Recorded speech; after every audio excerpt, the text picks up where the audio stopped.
Hello and a very warm welcome back to the garden.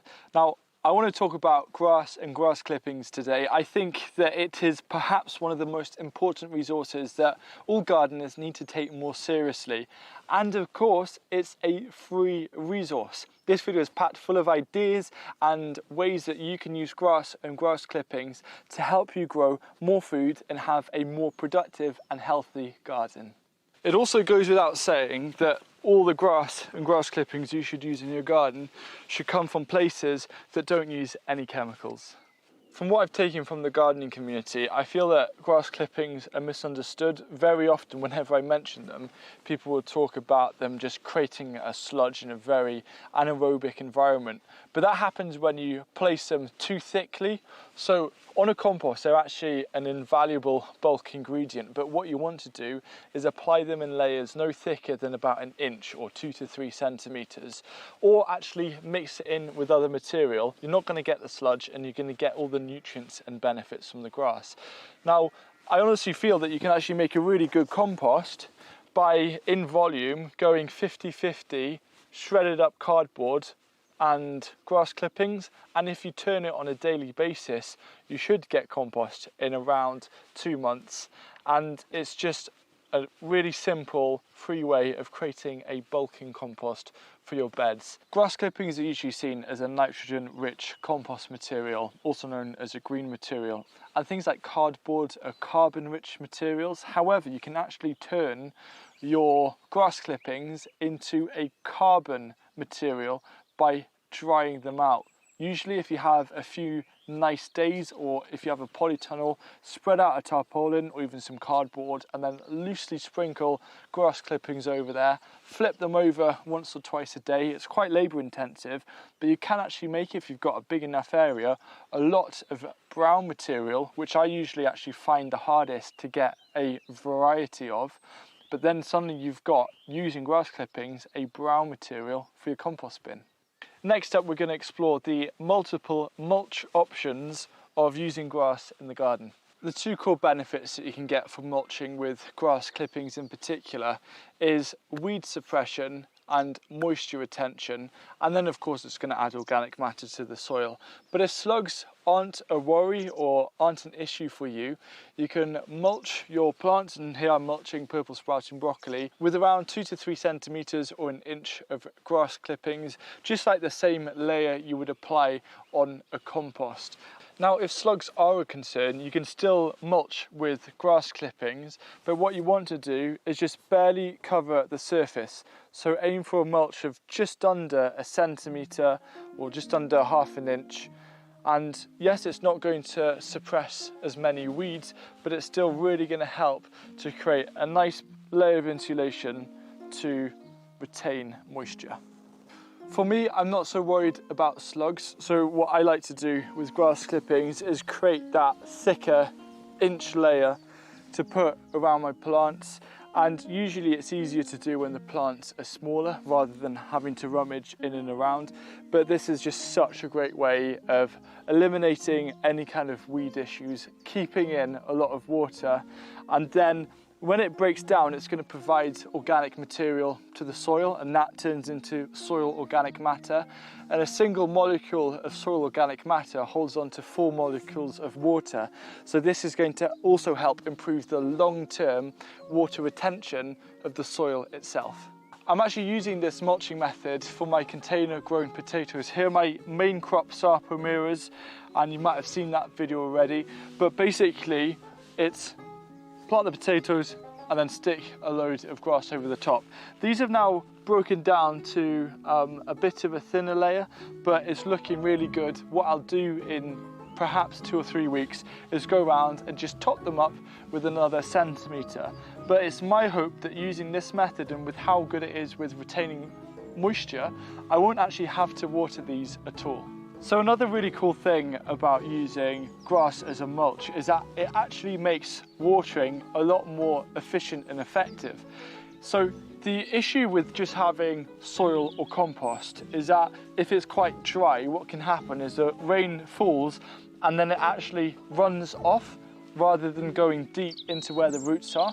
So what what the mulch actually does, these are broad beans which are mulched with grass clippings, is that it actually captures the rainwater and slows down the process and allows it to then gently go down into the roots. So instead of, if you have suddenly a lot of water and it runs off, what happens is that the mulch allows it to go down and stay down.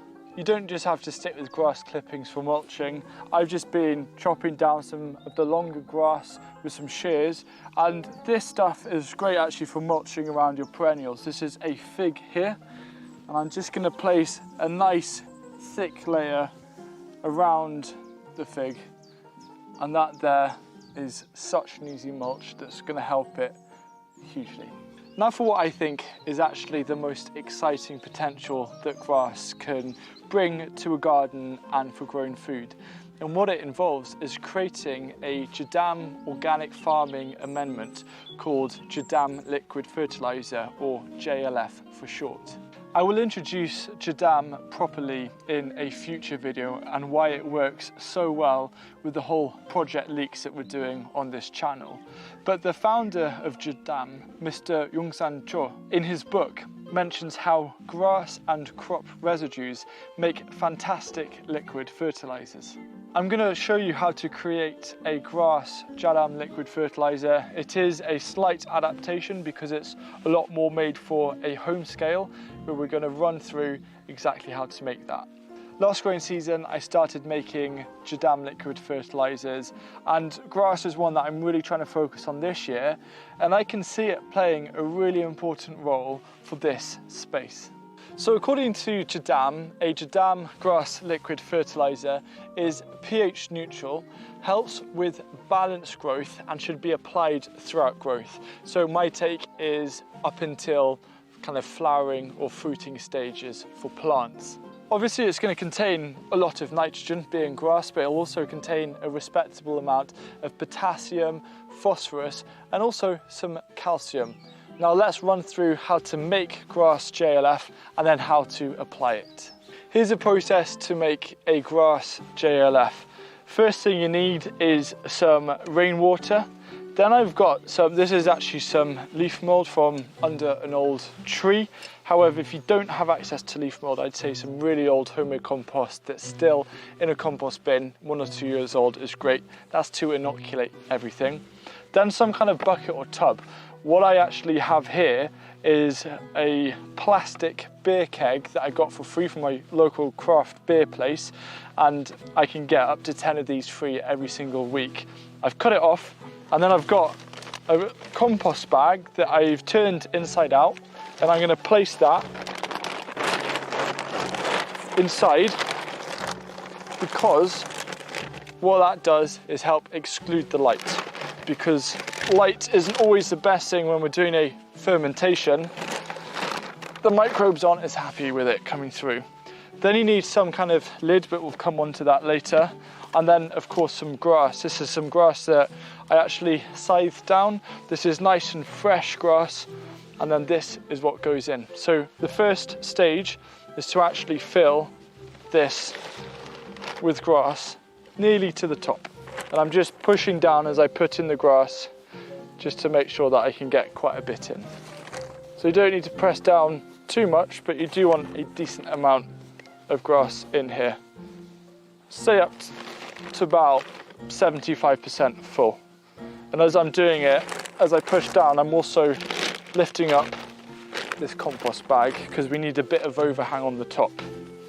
So the idea with the water is to use rainwater and just to cover above the layer of grass. In this old beer keg, we'll be able to fill it with the equivalent of around 25 litres of water.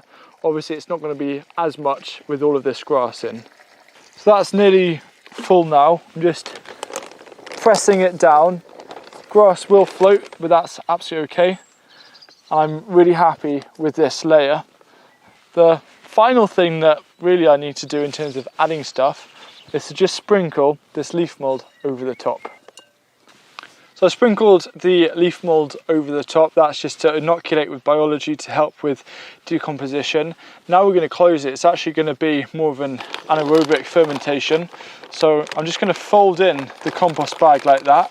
Now the compost bag isn't going to hold on to water, but that's okay because that's what the role of this keg is for. And then I place this bit of wood over the top just to stop it unfurling. And that is the simple process of starting off a grass JLF. So 2 weeks after you've created your first batch of grass JLF, you can start using it. Dilute it 1 parts JLF to 30 parts water. So this is a 10-litre watering can. So I've put roughly 1/3 of a litre and it's good to go. Now JLF is described a bit like a fine wine, you know, it gets better with age. Mr. Young-san Cho says that it's almost like soy sauce. The longer you leave it, the better it gets in terms of production. So after 2 or 3 months, you then want to start diluting it 1 to 100. And then you can even keep it going for a year, 2 years. That's when you start diluting it 300 to 400 to 1. It just gets stronger and stronger with age. I will be doing a dedicated video about JLFs, but another thing just to bear in mind is as you're removing water, keep all of the solids in. You can top it up with more solids as they'll start to disintegrate and water as it goes. So you just need 1 tub and you can keep on using it for years and years and years. You'll be seeing me use grass a lot more in the garden this year, and I'm also going to be putting it through its paces with our new experimental garden as a part of Project Leeks, which I've mentioned before in this video about the project. But if you don't know what that means, this video here will show you my plan to help make gardening more accessible and also more affordable, and to try and improve and build upon no dig. This will be the thumbnail. We got it.